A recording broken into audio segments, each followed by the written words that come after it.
Praise the lord. ఉపవాసము శక్తి అనే శీర్షికలో మరి ఒక ప్రసంగంతో మీ ముందున్నాను. దేవునికి వందనాలు తెలియజేస్తున్నాను. దేవుడిచ్చిన ఈ గొప్ప అవకాశం కొరకు దేవునికి స్తోత్రములు.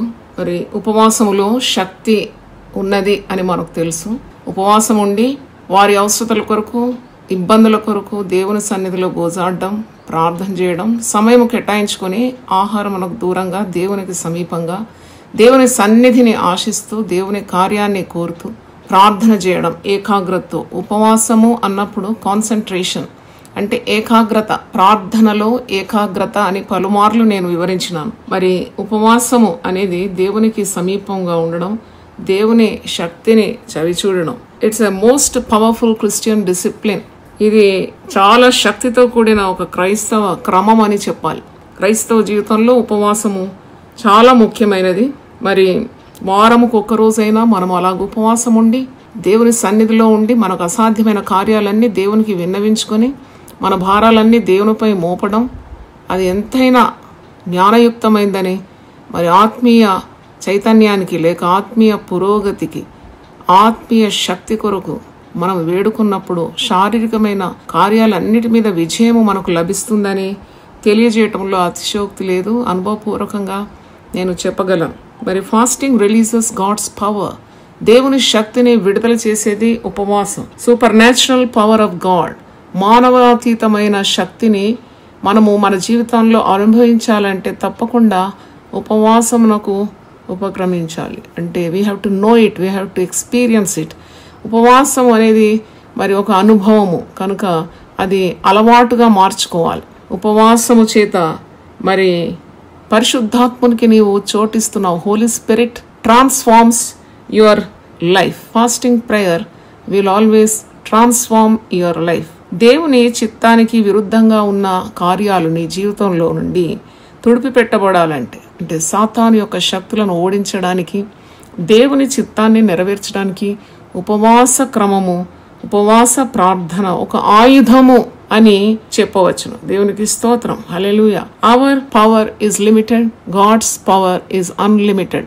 మన శక్తి చాలా పరిమితమైనది.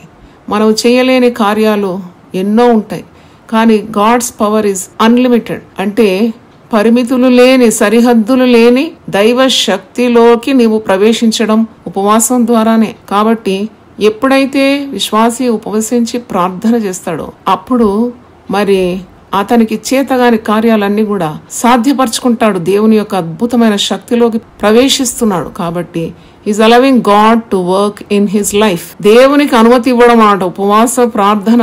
దేవునికి అనుమతి ఇస్తున్నావు నీ జీవితంలో ప్రవేశించి నీకు చేతగాని, నీకు అసాధ్యమైన కార్యాలను చేయడానికి.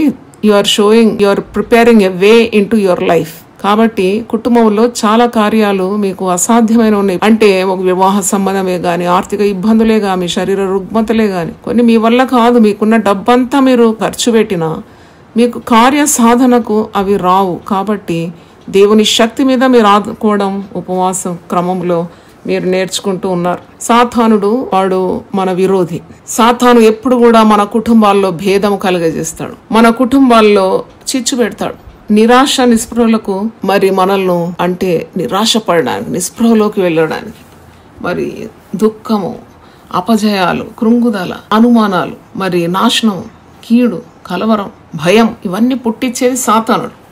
ఈ సాతానుడిని మనం ఉపవాస ప్రార్థన ద్వారా జయించగలుగుతాం. Every time you are fasting, you are giving one slap on the face of the Satan. ప్రతిసారి నువ్వు ఉపవసించినప్పుడు ఒక్క చెంప పెడుతున్నావు అన్నమాట. సాతాను ఎదిరిస్తున్నావు. ఇది గొప్ప ఆయుధము అని మనం నేర్చుకోవాలి. సాతానుపై దాడి అని ఒక ప్రసంగం చేసినాను, యూట్యూబ్లో ఉంది. అంటే you are attacking Satan with the power of prayer and fasting. సాతాను ఓడిపోతాడు, దేవుడు నీ పక్షమందు ఉంటాడు, నీకు విజయం ఇస్తాడు. దేవుడు ఎవరి పక్షం ఉంటాడో వారికే జయం కదా. God will be on your side when you humble your self in fasting and praying, seeking the glory of God. అయితే దేవుని సన్నిధి వెతుకుతున్నావు, దేవుని శక్తిని ఆశ్రయిస్తున్నావు, దేవుని సహాయం కొరకు వేచి ఉన్నావు. అప్పుడు నీ జీవితంలో సాతానుడు ఓడిపోయి నీకు విజయము దేవుడు అనుగ్రహిస్తాడు. దేవునికి స్తోత్రం. దేవుని యొక్క శక్తిని, దేవుని ప్రేమను మరి రుచి చూడాలంటే తప్పకుండా ఉపవసించి ప్రార్థన చేయాలి, అలవాటుగా మార్చుకోవాలి. హ్యాబిట్ అన్నమాట, ఇట్స్ ఎ హ్యాబిట్. వాడుక చొప్పున యేసు ప్రభు ఆలయంకు వెళ్ళి వాడుక చొప్పున గ్రంథము విప్పి వాడుక చొప్పున ప్రార్థన చేశాను. అంటే Jesus when he was in his physical body, అంటే శరీరధారిగా ఉన్నప్పుడు యేసు ప్రభు వాడుక చొప్పున, అంటే హీ మేడ్ సర్టన్ హ్యాబిట్స్. ప్రార్థన చేయడం, ఉపవాసం ఉండడం, ఉపవాసం కూడా ఉన్నాడు యేసు ప్రభు 40 రోజులు. అలాగే ఏకాంతంగా ప్రార్థన చేయడం, మరి ఆలయముకు వెళ్ళి గ్రంథము విప్పి వాడుక చొప్పున దేవుని వాక్యము చదివినట్టు కూడా వాక్యంలో చూస్తున్నాం. కాబట్టి ఇది ఒక వాడుకగా మార్చుకోవాలి. Nothing is impossible. ఎందుకంటే నేను పలు పర్యాయములు చెప్పినాను, వైద్యులే అంటున్నారు లంకణం పరమౌషధం. ఇలాగూ నీ శరీరానికి విశ్రాంతి, నీ శరీరంలో ఉన్న విష పదార్థాలను తొలగించుకోవడం, శరీరము ఆత్మ ప్రాణం కూడా చురుకుగా ఉండాలంటే తప్పకుండా నీవు ఉపవసించడం నేర్చుకోవాలి. మనము వాక్యంలో కూడా అనేక రెఫరెన్స్ ద్వారా నేను మీకు బోధించినాను. ఉపవాసం ఉన్నప్పుడు శరీర ఇచ్చలకు దూరంగా ఉంటున్నావు. నీవు మరి టీవీ లేక ఇంటర్నెట్ లేకుంటే ఇలాంటి కార్యకలాపాలకు దూరంగా ఉంటున్నావు. అంటే దేవుణ్ణి ఎక్కువగా ప్రేమిస్తున్నావు, ఆయన సన్నిధిని ప్రేమిస్తున్నావు. లోక వార్తలు చెప్పుకోవడం, మరి లేక లోకరీతిగా ఉన్న కార్యాల మీద ధ్యాస పెట్టుకోకుండా ఆయన సన్నిధిని నువ్వు ఎక్కువగా ప్రేమిస్తున్నావు, నువ్వు ఆరాధిస్తున్నావు, దేవుని వాక్యం చదువుతున్నావు, దేవునితో మాట్లాడుతున్నావు, దేవుడు చెప్పే మాటలకు చెవియొగ్గి వింటున్నావు. మరి చాలా మంది ఉపవాసం ఉన్నప్పుడు షాపింగ్లు చేయడం లేక బంధువుల ఇండ్లకు తిరగడం ఇలాంటివి చేయకూడదు. రుచికరమైన వంటలు ఇంట్లో వండుకోవడం ఇవి కూడా మానేయాలి. ఎందుకంటే మనం ఉపవసించినప్పుడు మనకు ఏకాగ్రత కావాలి కాబట్టి మన దృష్టి మన ధ్యాస దేవుడై ఉండాలి. దేవుని స్తోత్రం. మరి శరీరం గురించి చేసే ప్రతి కార్యం కూడా నిష్ఫలము అని వాక్యంలో ఉంది. అంటే నువ్వు శారీరకమైన సుఖానికి దూరంగా ఉండి ఆత్మీయ సుఖం కోరుతున్నావు, ఆత్మీయ సామర్థ్యాన్ని కోరుతున్నావు, మరి ఆత్మను పెంచి పోషిస్తున్నావు. ఉపవాసం ఉన్నప్పుడు శరీరము క్షీణిస్తుంది, ఆత్మ బలంతో దృఢంగా మారిపోతుంది. అంటే వాక్యంలో యోహాను సువార్త 6:63 ఒక మాట ఉంది, శరీరము నిష్ప్రయోజనం, ఆత్మయే జీవింపజేయుచున్నది. చూడండి, మనం మట్టి దేహాలతో ఉన్నాం. ఇది మట్టి. మీరు కొన్నిసార్లు ఇలా చర్మం ఇలా రుద్దుకుంటుంటే మట్టి వస్తుంది. అరే ఇదేంటి మట్టి వస్తుంది అంటే మట్టితోనే చేయబడ్డాము. నువ్వెంత తిన్నా ఎంత ఈ శరీరానికి సుఖం ఇచ్చినా అది మట్టిని పోషిస్తున్నావు. నువ్వు ఎప్పుడైతే ఉపవసిస్తున్నావో you are feeding the spirit. నువ్వు ఆత్మకు మేతేస్తున్నావు అనమాట. అంతరంగ పురుషుడు దినదినము నూతనత్వం పొందుతున్నాడు. పౌలు భక్తుడు అంటాడు కదా, మా బాహ్య శరీరము క్షీణించిన మా అంతరంగ పురుషుడు దినదినము నూతనత్వం పొందుతున్నాడు. అందుకే యోహాను సువార్త 6:63 శరీరము నిష్ప్రయోజనము, ఆత్మయే మనల్ని జీవింపజేస్తున్నది. యేసుప్రభు అంటాడు యోహాను 6:63 నా మాటలు ఆత్మయు జీవమునై ఉన్నది. అంటే ఉపవాసం ఉన్నప్పుడు దేవుని మాటలు ధ్యానించాలి, దేవుని వాక్యం ఎక్కువగా చదవాలి, దేవునికి సమీపంగా ఉండాలి. వీలున్నంత మట్టుకు stay away from this worldly things, stay close to God. ఈ లోకరీతిగా ఉన్న కార్యాలు దూరంగా ఉండి దేవుని హత్తుకోవాలి, దేవుని ప్రేమించాలి. దేవుడు తప్పకుండా ఎన్ని కార్యాలు తన ప్రియులకు ఆయన బోధిస్తాడు. మనం చూస్తున్నాం కదా, పద్మస్ ద్వీపంలో యోహానుకు ఎన్ని మర్మాలు బోధించినాడు. ఆయన రొమ్మును ఆనుకున్న శిష్యుడు ఒక ప్రత్యక్షతలు ఇచ్చినాడు. రొమ్మును ఆనుకున్నాడు ఎప్పుడు యోహాను. మరి వృద్ధాప్యం వరకు దీర్ఘాయుస్సు పొందుకున్నాడు. మరి పద్మస్ ద్వీపంలో ఆయన పరవాసిగా ఉన్నాను. యేసు ప్రభు సన్నిధి మాత్రం అతన్ని వదిలిపెట్టలేదు. అందుకే ప్రకటన గ్రంథము రాయగలిగినాడు. అంటే దేవుని యొక్క మనసును ఎరిగినవాడు. ప్రత్యక్షతలు, మర్మాలు, దేవుని రహస్యాలు, యుగాంతం, ప్రభు రాకడ, పరలోక రాజ్యపు మర్మాలు ఇవన్నీ కూడా రొమ్మును ఆనుకున్న శిష్యునికి దేవుడు బయలుపరిచినట్టు మనం చూస్తున్నాం. అందుకే దేవుని ప్రేమించిన వారికే ఉపవాసం సాధ్యం అవుతుంది. నేను చెప్పినాను, ఉపవాసం అన్నప్పుడు దేవునితో వసించుట అది అందరికీ సాధ్యం కాదేమో, కానీ దేవుని ఎవరైతే ప్రేమిస్తున్నారో దేవునితో పని ఉన్న వారికి, దేవునికి వారితో కూడా పని ఉంటుంది. కాబట్టి దేవుని పని సాగాలంటే మనం దేవునితో కలిసికట్టుగా మరి ఉపవాసంలో ఉండాలి. వారంకు ఒక్క రోజన్న ఉపవాసం నానా రకాలని మీకు ఎప్పుడు నేను బోధిస్తూ ఉంటాను. There are so many types of fasting. దానియేలు ఉపవాసం అని మాంసాహారాలకు దూరంగా ఉండడం, లేక కొద్దిగా ప్రార్థనలో ఉంటానని ఒక పూట 2 పూటలు మాని ఉండడం, లేకుంటే దినమంతా వట్టి నీళ్లు త్రాగడం, ఆ సాలిడ్ ఫుడ్ కు దూరంగా ఉండడం, ఇలాంటివి రకరకాల ఫాస్టింగ్ ఉన్నది. అది చాలా మట్టుకు నేను తెలియజేస్తూ ఉన్నాను. కాబట్టి కొన్నిసార్లు దేవుడు నిర్ణయించిన ఉపవాసం, గాడ్ ఆర్డైన్డ్ ఫాస్ట్, అంటే దేవుడు మరి వారికి తెలియజేస్తాడు. అట్టి వారికి నువ్వు ఉండు, 21 రోజులు నా సన్నిధిలో ఉండు, నేను నీ ద్వారా గొప్ప కార్యాలు చేయబోతున్నాను. నువ్వు 40 రోజులు నా సన్నిధిలో ఉండు, నేను నీ ద్వారా అద్భుతములు చేయబోతున్నాను, నా శక్తిని నీకు అనుగ్రహిస్తానని దేవుడు అలాంటి భక్తులను సిద్ధపాటు చేసి ఉపవాసంలో ఉంచుతాడు. ఉపవాసము అన్నప్పుడు waiting on the lord, for his power to be revealed. చూడండి, దేవుని సన్నిధిలో దైవ శక్తి యొక్క విడుదల కొరకు నీవు కనిపెట్టడమే ఉపవాసం. తర్వాత ఆత్మీయ చైతన్యం కొరకు ఉపవాసం. ఒక చిన్న ఇల్లస్ట్రేషన్ మీకు చెప్తాను, మీకు అర్థం కావడానికి. There were 2 wood cutters. చెట్లు కొట్టేవారు ఇద్దరు, ఒకడు వృద్ధుడు, ఒకడు యవనస్తుడు. ఇద్దరు చాలా స్నేహితులు అంట. ఈ వృద్ధాప్యంలో ఉండేవాడు కూడా నేర్పరితనంతో చెట్లు కొట్టగలడు. ఎందుకంటే మనం తెలుసు, పాత బలం అంటామో, ఇది పాత బలం అంటే వాళ్లకు బలం ఉంటది. వృద్ధాప్యంలో ఉన్న వారు మంచిగా నేర్పరితనం ఉంటది. యవనస్తుడుగా చెట్లు కొడుతున్నాడంట, వుడ్ కట్టర్స్ అనమాట. అయితే యవనస్తుడు ఒక రోజు వృద్ధునితో అన్నాడంట, మనం ఇద్దరం కలిసి చెట్లు కొట్టడం పోదాం, నువ్వెన్ని చెట్లు నరుకుతావు, నేనెన్ని చెట్లు నరుకుతానో చూద్దాం, నీ బలం ఎంత నా బలం ఎంత చూద్దామంటే సరే అని ఇద్దరు చెట్లు కొట్టడం ఆరంభించినారంట. ఈ యవనస్తుడు చెట్లు కొడుతూనే ఉన్నాడంట. అస్సలు 5 నిమిషాలు కూడా రెస్ట్ లేదు, విశ్రాంతి లేకుండా కొడుతున్నాడంట.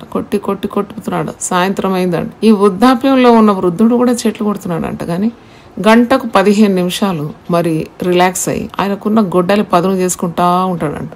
గంటకు 15 నిమిషాలు గొడ్డలు నూరుకుంటున్నాడు. గొడ్డలి పదును చేసుకుంటున్నాడు, కొద్ది కూర్చుంటున్నాడు, మళ్ళా లేచి కొడుతున్నాడు. అప్పుడు తీరా సాయంకాలం అయినప్పుడు చూస్తే వృద్ధుడు యవనస్తుని కంటే ఎన్నో రెట్లు ఎక్కువగా చెట్లు నరికేసినాడు. అప్పుడు యవనస్తుడు అన్నట్ట, నేను అస్సలు విశ్రాంతి తీసుకోలేదే, ఒక్క నిమిషం కూడా కూర్చోకుండా కొట్టినాను, పొద్దున్నటి సాయంకాలం వరకు కొట్టాను, నాకంటే నువ్వు ఎన్ని రెట్లో చెట్లు కొట్టేసినావు ఇంత తొందరగా, నువ్వు 15 నిమిషాలు గొడ్డలు నూరడం చూశాను, కొద్ది కూర్చున్నావు చూశాను, నాకంటే ఎక్కువ చెట్లు ఎలాగ నరికినావు అంటే అప్పుడు అన్నాడంట. ఇప్పుడు మనము కొద్దిగా ఆగి మనం ఆలోచించి గొడ్డలి పదును ఉంటేనే చెట్లు నరకబడుతుందని ఆలోచించాలి. ఏకధాటిగా గంటలు పని చేసినంత మాత్రం కాదు, గొడ్డలి నోరుకోవాలి బిడ్డ అని ఆ యవనస్తునికి బోధించినాడంట వృద్ధుడు.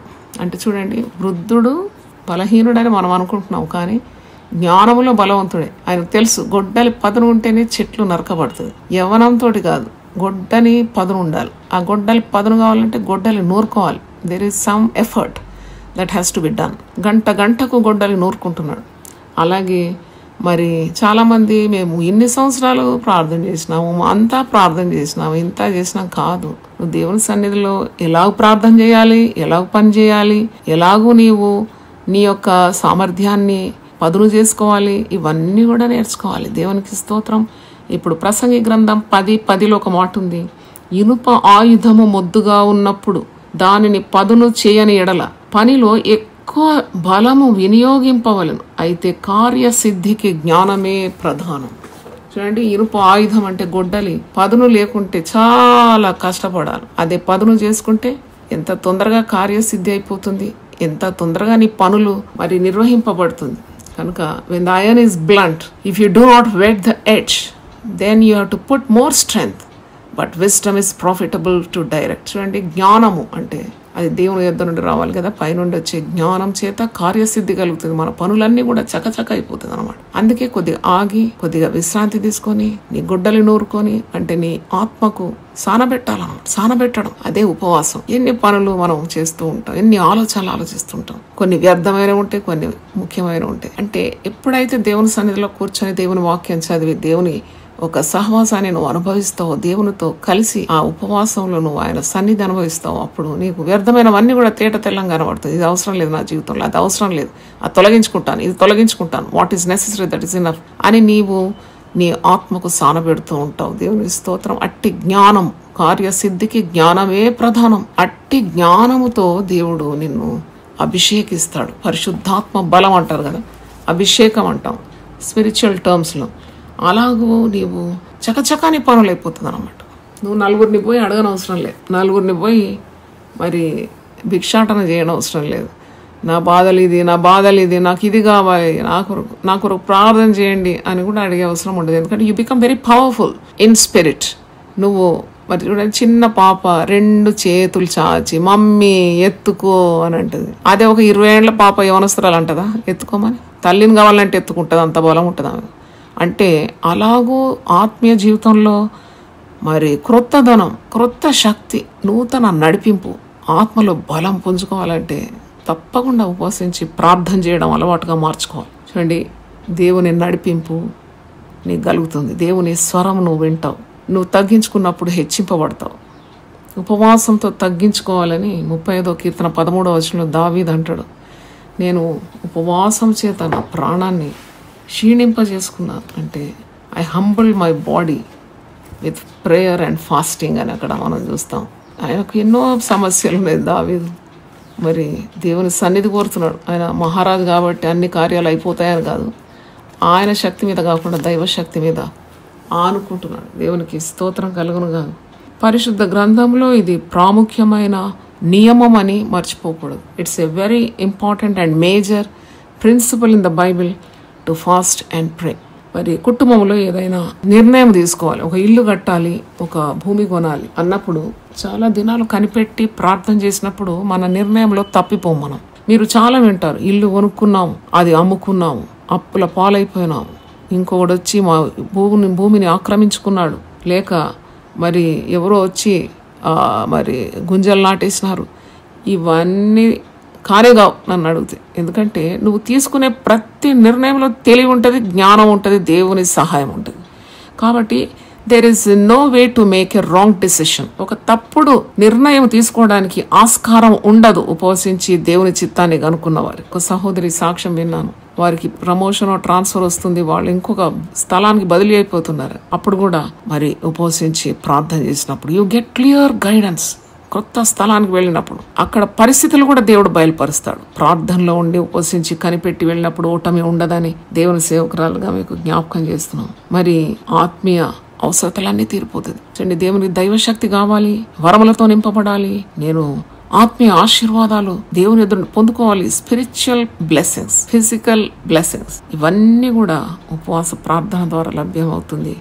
మరి దేవుడు తన మార్గాన్ని తన బిడ్డలకు స్పష్టంగా మరి తెలియజేస్తాడు. నా స్నేహితుడైన అబ్రహాముకు నేను జరగబో సంగతులు తెలియజేయకుండా ఉంటానా అని అడుగుతున్నాడు కదా.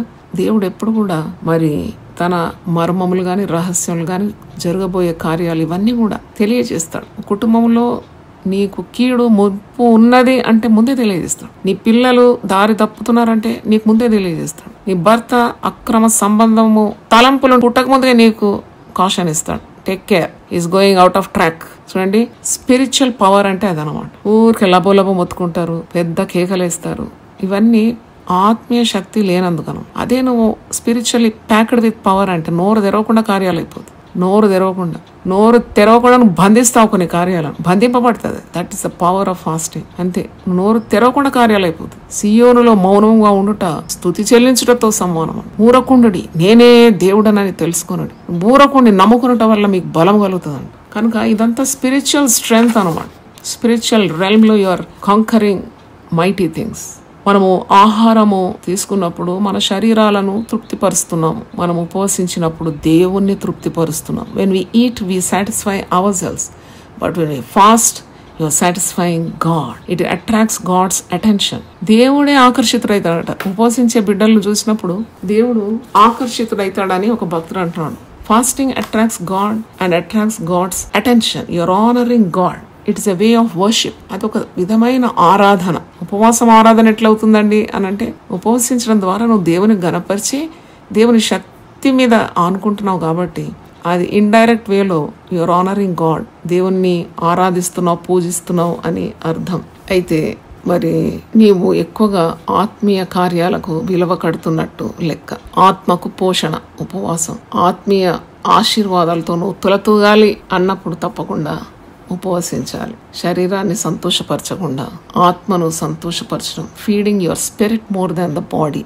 ఈరోజు ఈ వాక్యంతో మనం ఆత్మలో ముందుకు సాగాలి. దేవునికి స్తోత్రం. ఉపవాసం ఉండడానికి సహాయం దయచే ప్రభు అని అడగాలి. కొందరు they think it is too difficult to take up fasting. అలాంటి వారు అంటే ఉద్యోగానికి వెళ్లేవారు ఉంటారు, చాలా పనుపాట్లలో ఉండేవారు ఉంటారు, పనులు చేయకుంటే వారికి ఇల్లు గడవదు. అట్టి వారికి దానియేలు ఉపవాసం, Daniel fasting is best because you can work, you need strength. At the same time your spirit should get sharpened. ఆత్మలో పదును సాను పెట్టాలంటే అప్పుడు ఈ మాంసాహారాలకు, సుఖభోజనానికి దూరంగా ఉండి నువ్వు కొద్దిగా తగ్గించుకొని దేవుని మీద ఎక్కువ ధ్యాస పెట్టుకోవడం, అది కూడా దేవుని సన్నిధి కోరుకోవడమే కదా.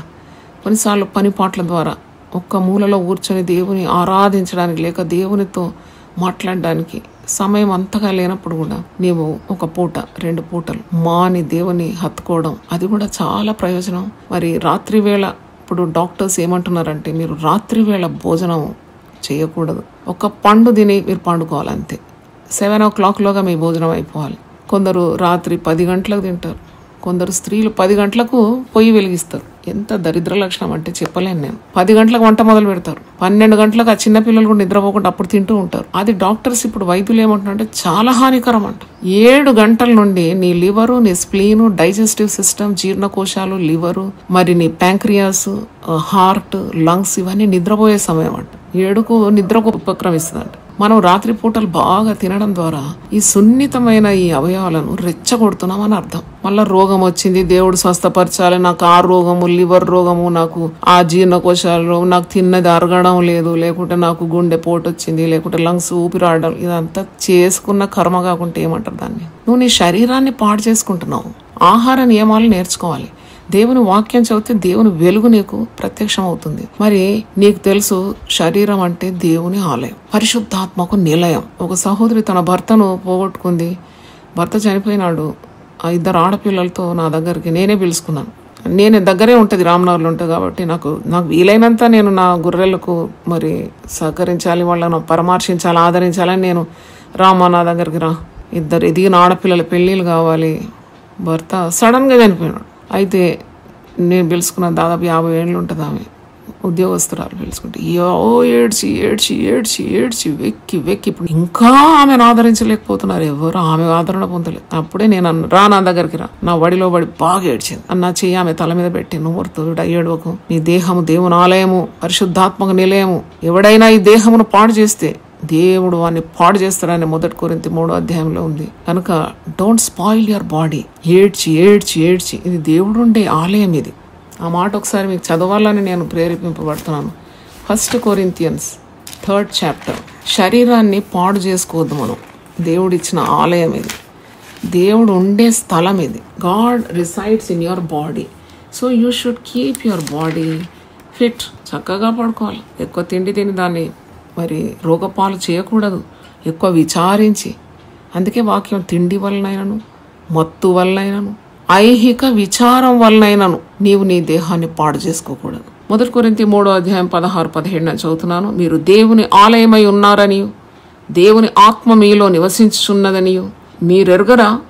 ఎవడైనను దేవుని ఆలయమును పాడు చేసిన ఎడల దేవుడు వానిని పాడు చేయను. దేవుని ఆలయము పరిశుద్ధమై ఉన్నది, మీరు ఆ ఆలయమై ఉన్నారు. If any man defile the temple of God, him shall God destroy. For the temple of God is holy, which temple ye are. చూడండి, పరిశుద్ధమైన దేవుని ఆలయాన్ని ఎలా కాపాడుకోవాలి అది మనకు తెలిసి ఉండాలి. మా నాన్నగారు ఎంత ప్రయాసంతో కొన్ని సంవత్సరాల ముందు, దాదాపు 40-50 సంవత్సరాల ముందు ఆలయం కట్టినాడు. రామ్లో ఎంత ప్రయాసంతో కట్టినాడు నాకు తెలిసి అవుతుంది ఆ కష్టం. నేను ఎప్పుడు చెప్తాను, మా నాన్నగారు చెమట, రక్తం, కన్నీళ్లు ఈ 3 మిళితమై కట్టినారు. నేను ప్రత్యక్ష సాక్షిని దానికి. కానీ దేవుడు ఎప్పుడైతే నాకు దర్శనం ఇచ్చినాడో, సేవను అనుగ్రహించినాడో, నాన్నగారి మ్యాంటల్ అంటే ఆయన చేసిన సేవ లెగసీ నా మీదకి వచ్చిందో, అప్పటి నుండి మంచి మనసాక్షితో నేను చెప్పగలను.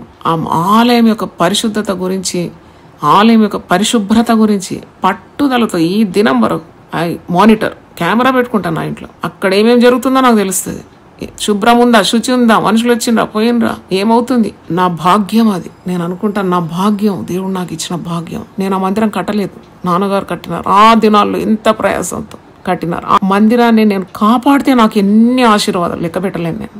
అలాగూ దేవుని అది మరి ఒక భవనము లేవా మనుషులు వచ్చి ఆరాధించుకోవడానికి, కానీ మనమందరం దేవుని ఆలయంలో ఉన్నాం.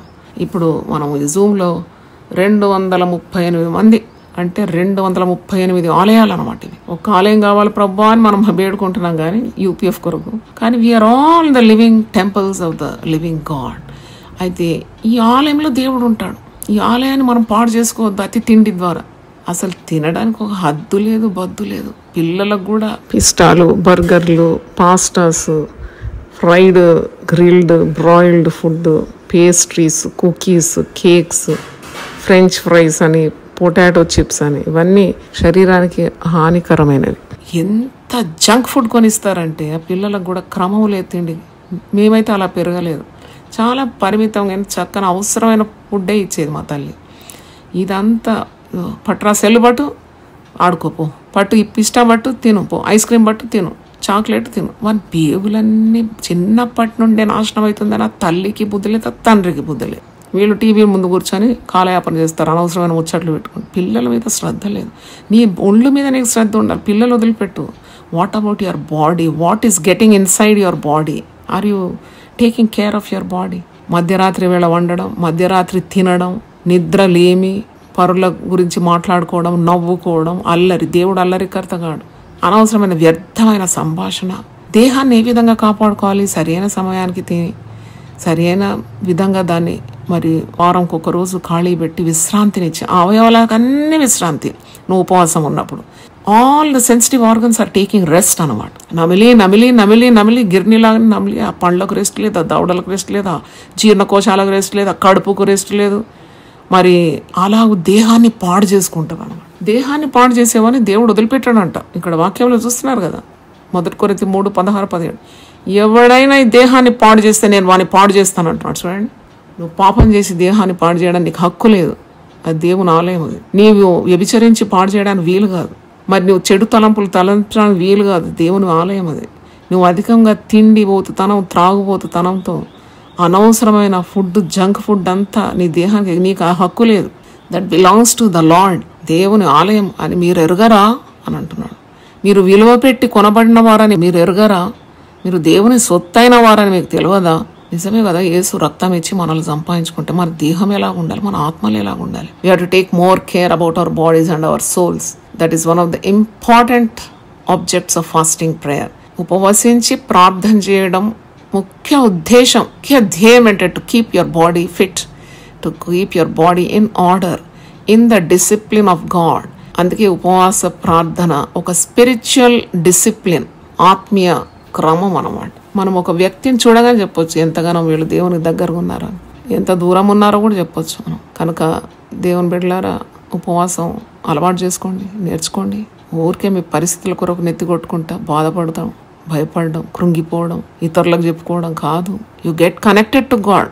యునైటెడ్ పీపుల్ ఫెలోషిప్ యొక్క ముఖ్య ఉద్దేశం, మీరందరూ నా తట్టు చూడండి, నేను ఐకాన్ ఇక్కడ, నేను చేయగానే ఇట్లయితుంది, అట్లా పడిపోతారు, ఇట్లా పడిపోతారు అని కాదు. నేను ఎప్పుడు అనలేదు ఇంతవరకు. ఆ పనులు చేయలేదు, నేను చెయ్యను కూడా. ఆ పనులు ఎవరిని నెట్టేయడానికి కాదు నన్ను నిలబెట్టింది దేవుడు. అందరూ నిలబెడతాను నేను. I will make every one stand.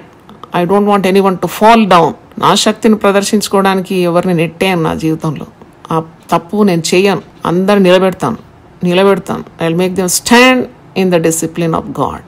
దేవుని స్తోత్రం. దేవుడి మాటలు దీవించును గాక. ప్రార్థన చేసుకుందాం. ప్రభు నీ పరిశుద్ధ నామమున స్తోత్రం. నీలో మేము నిఠారుగా నిలబడడానికి మాకు ఇచ్చిన ఈ ఆత్మీయ క్రమం కొరకు, మాకు ఇచ్చిన బోధ కొరకు వందనాలు చెల్లిస్తున్నాను. ఇది ఉపవాసం వల్లనే గాని, ప్రార్థన మరియు ఉపవాసం వల్లనే గాని ఇలాంటిది వదిలిపోవట అసాధ్యమని Mark 9:29 సెలవిచ్చినాం. మాకు అట్టి శక్తిని మాకు దయచేయండి. మా శరీరాలు కొన్నిసార్లు అనుకూలంగా ఉండదు నాయన. మాకు శరీరంలో క్షీణము, బలహీనత ఉన్న, మాలో ఉన్న హృదయాభిలాషను చూస్తున్నావు, వాంఛ చూస్తున్నావు. మాకు వీలైనంత మటుకు నీకు సమీపంగా ఉండి ఆహారం కంటే నేను ఎక్కువగా ప్రేమించడానికి, నిన్ను హత్తుకోవడానికి మాకు సహాయం దయచేయమని, వారంకి ఒక్క పర్యాయం అన్నా, వారంకి ఒక్క రోజన్నా నీ సన్నిధిని మేము ఆకాంక్షించి నిన్ను హత్తుకొని నిన్ను ప్రేమించడానికి, నీ యొక్క స్వరాన్ని వినడానికి, నీ నడిపింపు మా జీవితంలో పొందుకోవడానికి, నీ ఆశీర్వాదాలు కోకలలుగా మేము అనుభవించడానికి మాకు మీరు ఇచ్చిన ఈ మార్గం కొరకు నేను స్తుతిస్తూ, సకల దీవెనలు ప్రతి ఒక్కరి మీద దేవుని వాక్యం విన్నవారిని బలపరిచి ఈ మార్గంలో వారిని నడిపించమని యేసు అతి పరిశుద్ధ నామములో అడిగి పెట్టుకుంటున్నాను తండ్రి. Amen, amen, amen. హల్లెలూయా. దేవుడు మనల్ని సమృద్ధిగా ఆశీర్వదించును గాక. God bless you. దీనులకు సువర్తమానము ప్రకటించుటకును, నలిగిన హృదయము గల వారిని దృఢపరచుటకును, దుఃఖక్రాంతులందరినీ ఓదార్చుటకును జరుగుచున్న ఇంటర్ డినామినేషనల్ పరిచర్య. యెషయా 61:1-3.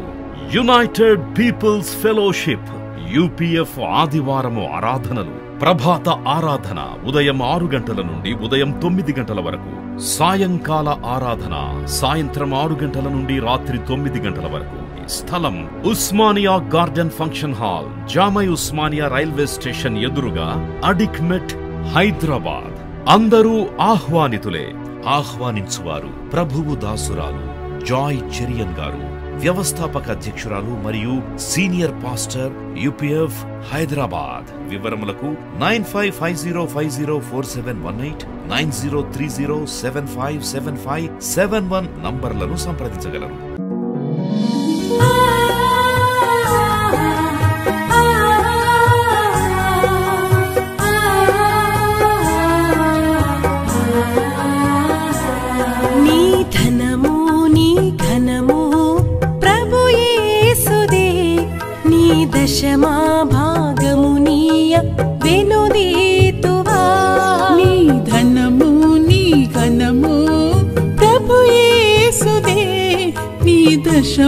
భాగమునీయ వెనుదీతువా ధరలోన ధనధాన్యములనీయగా కరుణించి కాపాడి రక్షింపగా ధరలోన ధనధాన్యములనీయగా కరుణించి కాపాడి రక్షింపగా పరలోకనాదుండు నీకీయగా మరి యేసు కొరకీయ వెనుదీతువా పరలోకనాథుండు నీకీయగా మరి యేసు కొరకీయ వెనుదీతువా నీ ధనము నీ ఘనము ప్రభు యేసుదే నీ దశమా భాగము నీయ వెనుదీతువా పాడి పంటలు ప్రభువు నీకీయగా కూడు గుట్టలు నీకు దయచేయగా పాడి పంటలు ప్రభు నీకీయగా కూడు గుట్టలు నీకు దయచేయగా వీడంగ ప్రభు యేసు నామంబును గడువేల ప్రభుకీయను క్రైస్తవా వేడంగ ప్రభు యేసు నామంబును గడువేల ప్రభుకి